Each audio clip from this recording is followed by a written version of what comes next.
Hello everyone, welcome to today's supernatural comedy.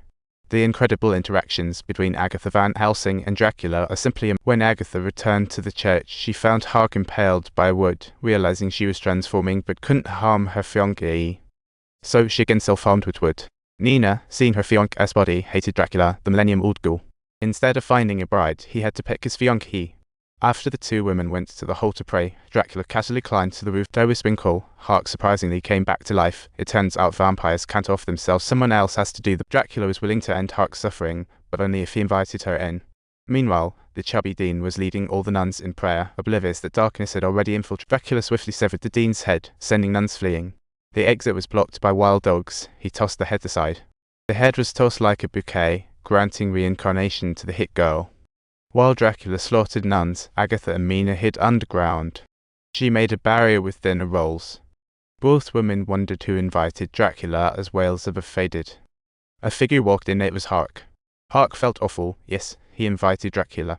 Now a vampire, he was stuck outside the barrier. Ignoring Agatha's warnings, Mina sent out an invite to her fiancé, and when subtitles, Mina's face showed mixed emotions.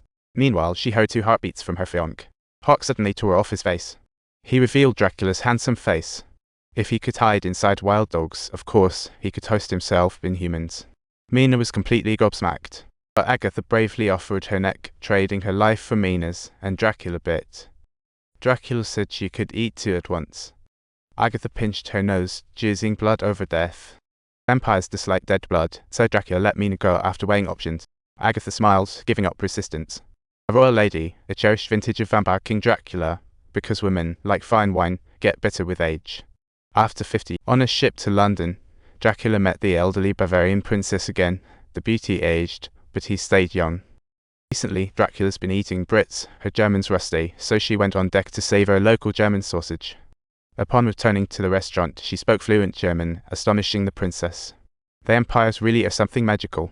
You are what you eat. This nun, playing chess with Dracula, was no exception. This is Agatha, descendant of her rival Van Helsing.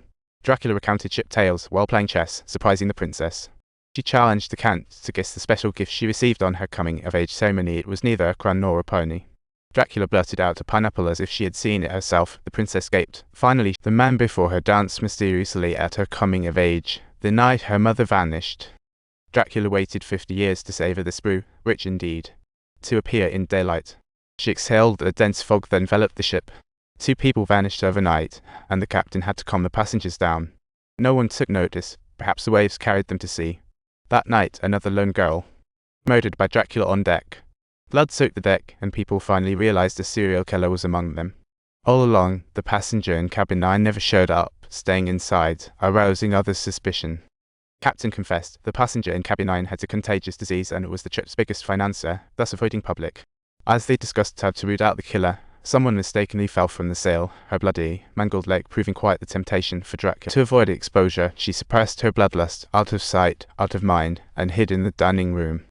She forced a stiff smile, but flesh alone lingered.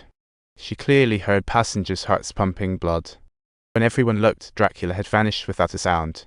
At this point in the story, Agatha had figured out Dracula's intent. Someone vaguely saw the missing girl riding atop them, pulling up carrots. This had to be a dream.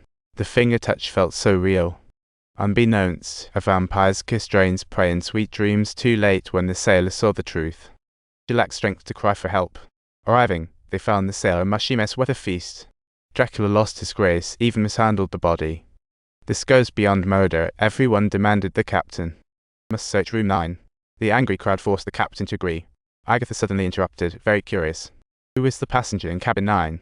Dracula said nothing, but her eyes held the answer. At that moment, Agatha noticed. The caption shows, the castle kept swaying from side to side, resembling a solitary boat drifting on the vast sea.